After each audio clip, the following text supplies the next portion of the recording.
मित्रों नमस्कार। मैं अभिलाष अवस्थी खबरों और खबरों के विश्लेषण के अपने दैनिक कार्यक्रम के साथ आपके सम्मुख। आज थोड़ा किसानों पर बातचीत हो जाए और थोड़ा मोदी जी पे बात हो जाए, थोड़ा ड्राइवरों पर बातचीत हो जाए। ये तीन चीजों पर हम अब आज थोड़ा सा बात करें। बड़ा चर्चित है ड्राइवरों पर, हिट एंड रन के केस पर। जो कानून बना उसमें क्या क्या हो रहा है, क्या क्या नहीं। सारी जगह स्ट्राइक है, जाम है।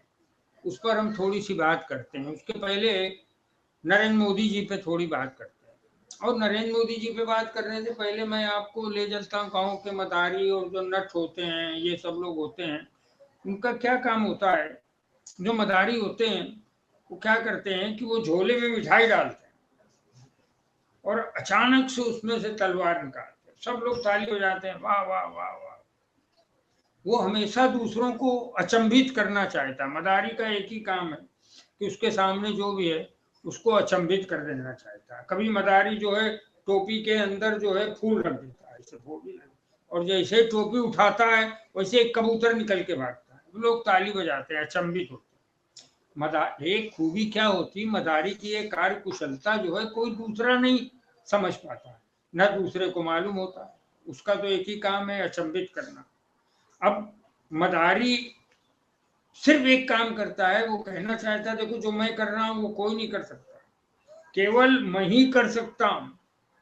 तो अब मैं मोदी जी की अगर बात करूं तो मोदी जी भी क्या करते हैं, मैं तो उनको मदारी तो नहीं कह सकता, हमारे प्रधानमंत्री हैं, लेकिन वो भी दूसरों को अचंभित करने के लिए कुछ ना कुछ किया करते हैं। कभी कभी कह देते हैं कि आज रात में 8 बजे आ जाओ, टेलीविजन पे मैं आ रहा हूँ। भाई हम सब लोग भी, पत्रकार लोग और घर वाले सब पूरे, महिलाएं सब, भाई मोदी जी आ रहे हैं 8 बजे, तो मालूम पड़ा 8 बजे सब लोग पहुंचे और उसमें उन्होंने घोषणा कर दी कि नोटबंदी हो। बताइए, अभी नोटबंदी, बाद में तो अरुण जेटली फाइनेंस मिनिस्टर थे, उनको भी नहीं मालूम था कि आज ये नोटबंदी हो। मंत्रिमंडल को भी नहीं मालूम, रिजर्व बैंक को भी शायद ही मालूम है, नहीं मालूम है, क्योंकि बाद में जो बातें आई सामने। लेकिन चूंकि उनके पास इतना बड़ा बहुमत था, इतना बड़ा दबदबा था उनका, तो कोई कुछ बोलने को तैयार नहीं था। तो हमेशा नरेंद्र मोदी अचंभित करने की कोशिश करते हैं, मंत्रिमंडल के साथ कोई चर्चा नहीं करते हैं, सीधे आकर फरमान जारी कर दिया, नोटबंदी हुई और नोटबंदी हो गई। अब देखा, अच्छा लगा, मदारी वो तो कबूतर निकालता है, टोपी में फूल लगता, कबूतर निकालता। ऐसे ही आधी रात को जीएसटी भी है, जीएसटी का क्या किया, आधी रात को फंक्शन कर, बताइए, आधी रात को फंक्शन, पूरी रात चला। और उस जीएसटी का जो कानून था, जो प्रस्ताव था, जो जो था, उस पर उन्होंने फंक्शन किया, उत्सव मनाया, और बाद में उस पर सैकड़ों दर्जनों चेंजेस हुए, संशोधन। ठीक है, कानून आना चाहिए कोई, लेकिन जब पहली बार कानून ला रहे हो तो उसी समय क्यों नहीं उस पर चर्चा आप कर लेते हो? उस पर आपने उत्सव मनाया रात भर, इसके मतलब उत्सव आपने एक गलत कानून पर मनाया, क्योंकि बाद में तो आपने उसमें निकट 2 ही 3 महीने में आपने संशोधन करने पड़े। तो ये सारी चीज कोरोना में भी ऐसे ही आए कि आए रात में 21 दिन का लॉकडाउन। अब सब लोग घर में जो जहां था, जो कहा, कितना लोगों ने तकलीफें सही। हमारे घर के बगल में एक लड़का था बेचारा, फिल्म के लिए, वो उसके बाद मोटरसाइकिल थी खाली, वो पेट्रोल भरा के पंजाब की ओर चल दिया, जो होगा रास्ते में देखा जाए। लोग पैदल गए, लोगों ने किताब लिखी। एक बड़े लेखक हैं मयंक पांडे, उन्होंने तो कोरोना काल की जो दुख भरी, दर्द भरी कथाएं हैं उस पर उन्होंने पूरी एक किताब लिखी। अब वो भी चीज निकल गई, थाली ताली सब, ये जैसे एक ताली बजाओ, ये एक मदारी करता है जो, वैसे दूसरों को अचंभित करने के लिए वो काम करते हैं। अब बोलिए, जीएसटी के संशोधन के साथ लाए होते तो कोई संशोधन नहीं करते, वो उत्सव भी वैलिड होता।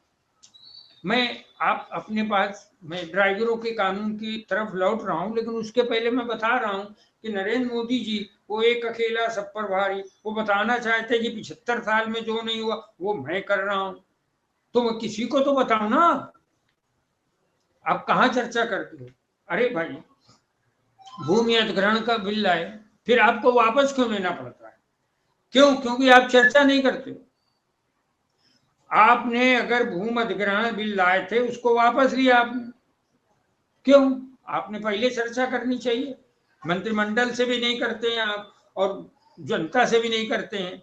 अब उसके बाद आप किसानों के 3 काले कानून लाए। क्या हुआ? 1 साल तक लगभग किसान बैठे रहे सड़कों पर। कितने प्रताड़ित हुए, कितने प्रताड़ित हुए, 750 किसान मर गए। फिर आपने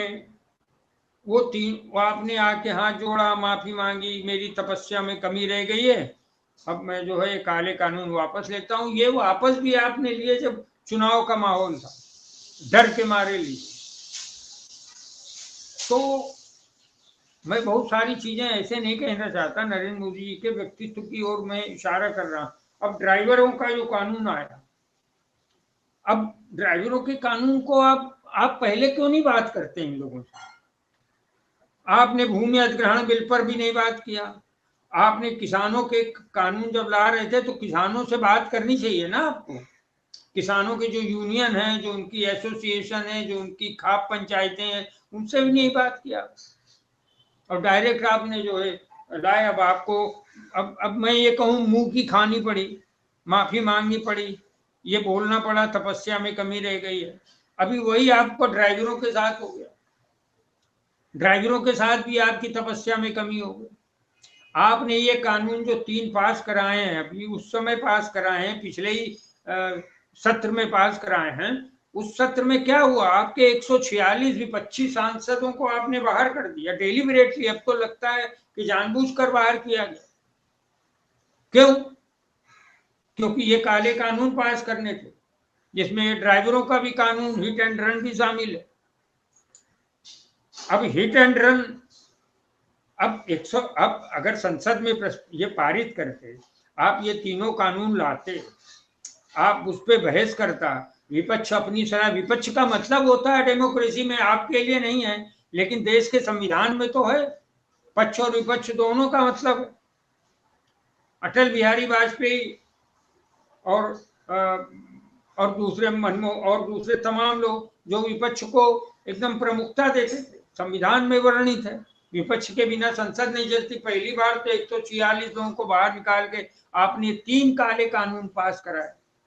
3 काले हैं कि पीले हैं कि नीले हैं कि हरे हैं, ये तो हम लोगों को और आगे पता चलेगा जब सारे वकील और विपक्ष के लोग इसमें कुछ करेंगे। लेकिन फिलहाल हिट एंड रन पर आकर बात अटक गई।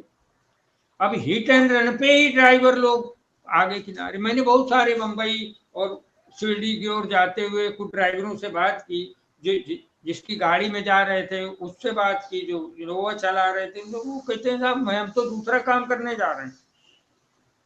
ट्रक ड्राइवर कहते मैं ये सब छोड़ रहा हूं, मुझे नहीं करनी है ड्राइवर। आप हमसे जरा सी कुछ ठोकर लग जाए, कुछ दुर्घटना हो जाए, हम जानबूझ के तो करते नहीं। हमसे कुछ घटना हो जाए तो हमें कोशिश होती है उस घायल आदमी को लेकर हम पहुंचाएं अस्पताल। लेकिन यहाँ तो उल्टा ही है कि हम घायल आदमी को जब उठाने जाते हैं तो मालूम पड़ा गांव घर के लोग और सब लोग आसपास इकट्ठा होकर मारने लगते हैं, हम लोग को हाथ पैर तोड़ डालते हैं। हम वर्ष महीनों जो है अस्पताल में पड़े रहते हैं। ऐसा ड्राइवरों का, कि उन्हें लगता है कि हम ही से गलती हुई, हम गाड़ी चला रहे हैं, उसने आकर कार में हमसे भिड़ गया और उसमें कोई घटना हो गई। अब हम चाहते हैं कार के में बैठे पैसेंजर्स को अस्पताल तक ले जाएं, मगर जनता आके हमें मारने लगती जैसे हम ही ने गलती की। यानी जिसका बड़ा वकील है, जिसकी बड़ी गाड़ी है, वही गलत मान लिया जाता। ये ड्राइवरों ने हमें बताया। ड्राइवरों ने और भी चिंता प्रकट की कि साहब 10 साल की सजा है, और 7 लाख जुर्माना है। कल भाई 7 लाख जुर्माना देना होता तो हम कहीं पंसारी की दुकान खोल लेते। हम ड्राइवरी क्यों करते? हम ड्राइवरी करते हैं और अपने घर परिवार से 8-8 10-10 दिन दूर रहते हैं। हमको ये सारी चीज सहनी पड़ती है। तो अब तमाम ड्राइवरों ने बहुत अलग अलग तरीके की शिकायत। अब हम जेल चले जाएंगे, 10 साल की जेल है। अब 10 साल की जेल हम चले जाएंगे तो उसमें क्या हो जाएगा कि हमारे बच्चे, उनका जीवन, अब 10 साल बच्चे पढ़ेंगे लिखेंगे, क्या करेंगे, उन्हें तो कुछ पता नहीं। तो ये ड्राइवरों ने बताया, पहले हम कोई और काम कर ले। तो ये हिट एंड रन वाला कानून जो है, इससे ड्राइवर पीड़ित है, पीड़ित ही नहीं डरे हुए हैं और आपसे प्रार्थना करते हैं। वो अभी अभी मुझे आज एक ने वीडियो भेजा, मध्य प्रदेश में शायद कोई एक कलेक्टर साहब हैं, वो ड्राइवरों को इकट्ठा करके कुछ समझा रहे थे और बोल रहे थे ड्राइवर से कि तेरी औकात क्या है। अब बोलिए, कलेक्टर साहब आईएएस बन गए हैं तो वो जिस गाड़ी में बैठ के आते हैं वो भी ड्राइवर है ना। ये देश का प्रजातंत्र ये बोलता है कि जो एक आईएएस के अधिकार है वही वहां के प्यून के भी अधिकार है। वो जो ड्राइवर आपकी गाड़ी चलाता है उसका भी वही अधिकार है। आप उससे बोल लिए, ज्यादा पढ़ लिख लिए तो आप बोल रहे हैं कि तेरी औकात क्या है। आपकी औकात बड़ी हो गई कलेक्टर साहब। जब मंत्रियों के आगे सैल्यूट करना पड़ता है ना, तब आपकी औकात कलेक्टरों की पता चल जाती है, आईएएस लोगों की कितनी बड़ी औकात है आपकी।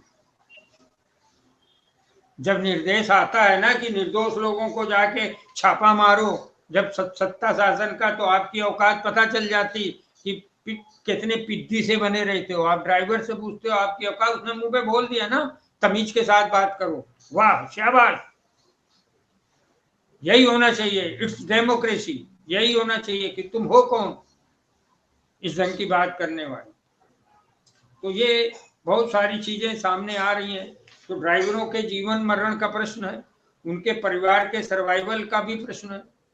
अब वो हिट एंड रन में 10 साल के लिए जेल नहीं जाना चाहते, 7 लाख जुर्माना नहीं देना चाहते और उन्होंने हाथ जोड़ लिया कि हम ये प्रोफेशन छोड़ देंगे और इसलिए वो स्ट्राइक पे। क्या हुआ स्ट्राइक से? हुआ क्या? पहले तो आप देखिए, कानून बनने के पहले हम लोग भी छात्र जीवन से देखते आए, कई बार देखा कि अखबारों में विज्ञापन आता था। मित्रों, अखबारों में विज्ञापन आता था कि भाई हम ये कानून संशोधन करने जा रहे हैं, आप लोग आम जनता से कि आप अपनी राय दीजिए। आम जनता से राय मांगी जाती थी, सिविल सोसाइटीज को फोन किए जाते थे। उस समय तो ईमेल वगैरह थे नहीं, फैक्स किए जाते थे कि भाई ये कानून हम बनाने जा रहे हैं, इस विषय में आप अपनी, ये कानून लचीला हो, भारतीय समाज को अच्छे से रन कर सके, भारतीय संविधान को बचा कर रखा जा सके, तो आप सिविल सोसाइटी के लोगों, आपसे हम विचार विमर्श करना चाहते हैं, आप आइए हमारे मंत्रालय में। कानून मंत्रालय की तरफ से ऐसा विज्ञापन जाता था, फैक्सेस जाते थे, वकील, पत्रकार और बुद्धिजीवियों से विमर्श होता था, बातचीत होती थी कि भाई हम ये कानून बनाने जा रहे हैं, इस पर आपकी सलाह चाहिए। क्योंकि कानून को आप अपने पर्सनल के लिए तो बनाने जा नहीं रहे, मुल्क के लिए बनाने जा रहे। तो ये सारी चीजें होती थी।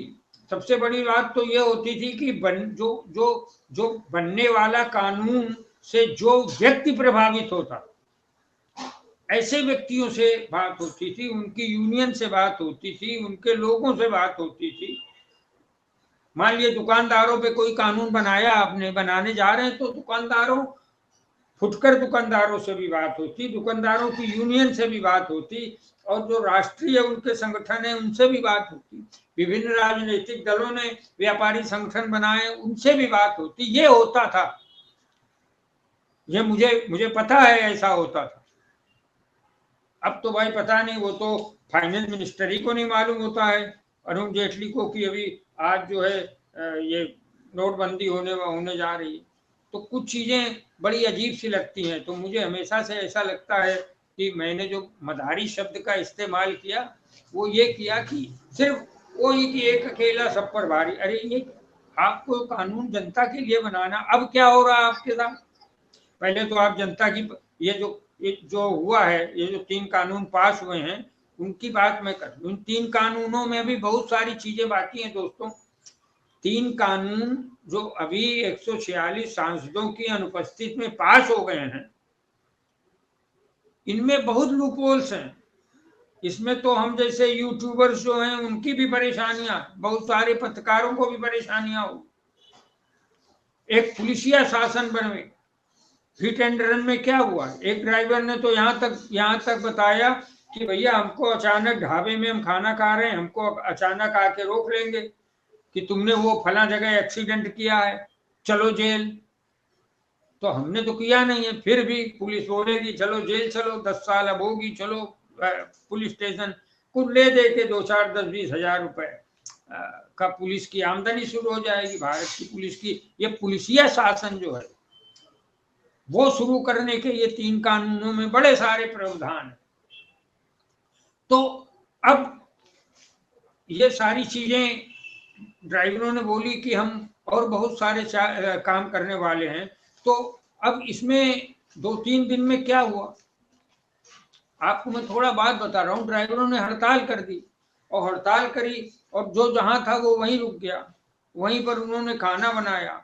वही मैंने तो जा जाके देखा है ना, महाराष्ट्र के कई इलाकों में वहीं उन्होंने जो है आटा लिया, ये लिया, वो लिया। अगर ढाबे खुले नहीं है तो 10-12 ट्रकों वालों ने वो मतलब खाना बना के खाना शुरू किया।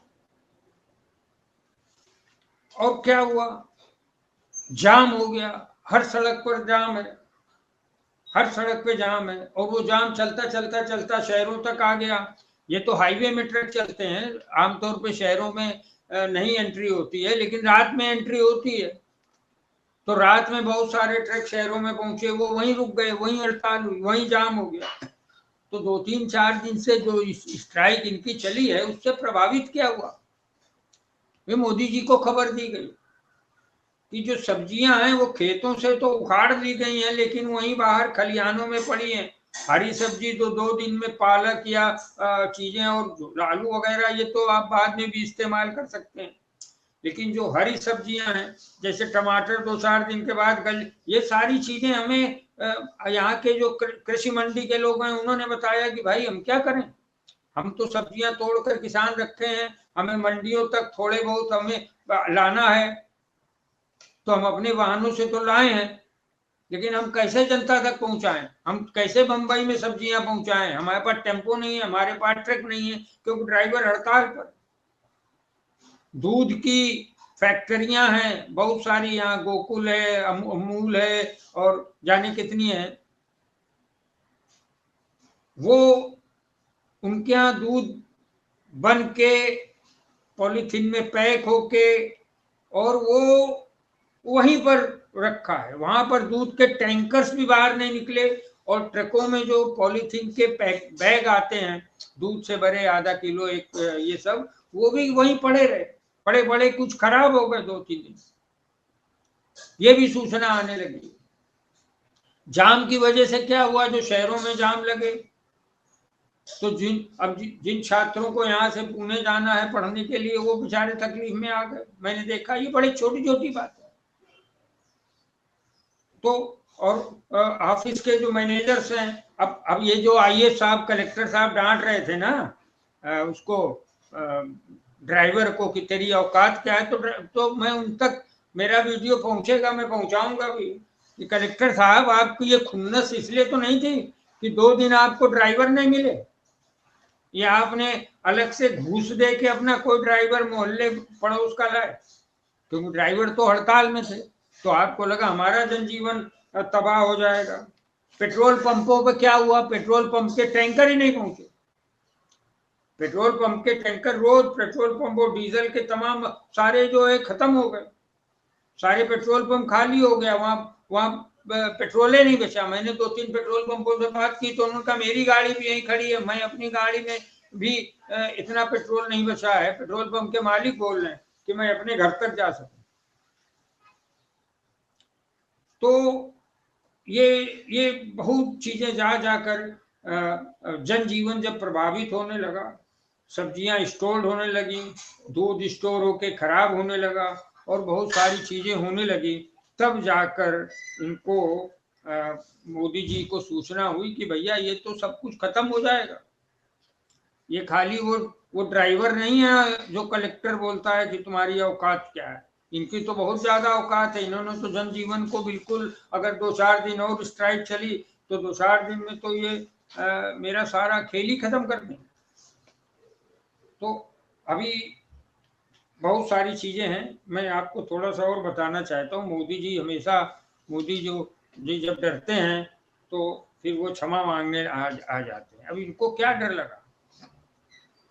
अरे अभी तक तो ड्राइवर थे ना आपके, अमित शाह ने जब ये कानून वहां बनाया है तब उन्हें नहीं मालूम था कि ड्राइवर क्या क्या काम करते हैं?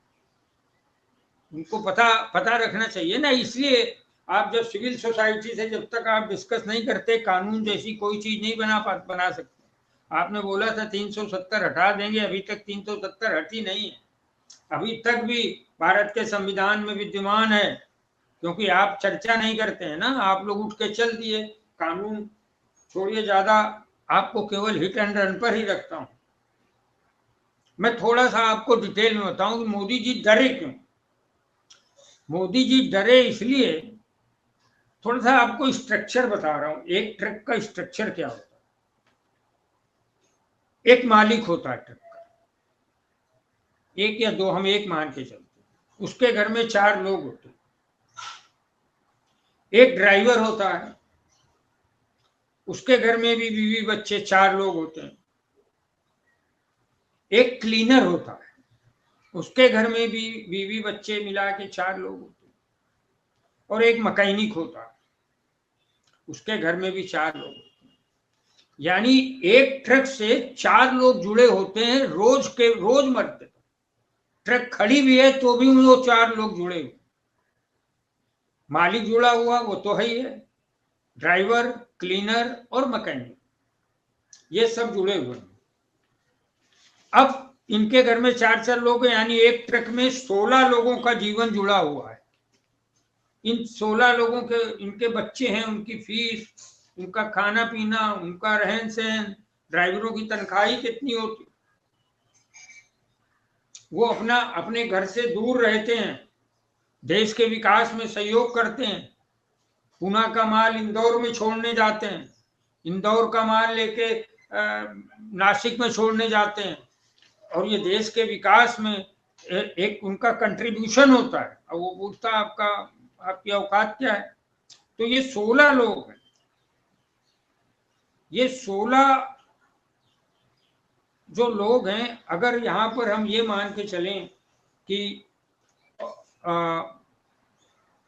1 करोड़ अगर ट्रक हैं हमारे पास, ट्रक टेम्पो ये सब मिलाकर अगर देश में 1 करोड़ है तो 16 लोग यानी 16 करोड़ लोग तो प्रभावित हो गए सीधे। इन 16 करोड़ में अगर बच्चों को निकाल दो तो कम से कम 9-10 करोड़ वोटर होंगे, 10 करोड़ बल्कि ज्यादा होंगे। एक तो अभी स्टडी आई है कि 7 से 8 लाख ड्राइवर जो है हर साल नए चाहिए। क्योंकि कुछ ड्राइवर बूढ़े होते हैं, वो बीमार होते हैं, कुछ छोड़ देते हैं काम अपनी अवस्था या बीमारी की वजह से। तो करोड़ों की संख्या में ट्रक होते हैं, 7-8 लाख ड्राइवर रोज हर वर्ष चाहिए उन्हें। अब एक ट्रक पर जब 16 लोग होते हैं तो 16 करोड़ वोटर, वाह, इसमें मान लो 4-5 करोड़ निकाल दीजिए, 6 करोड़ निकाल दीजिए, बच्चे निकाल दीजिए, तो 10 करोड़ वोटर है।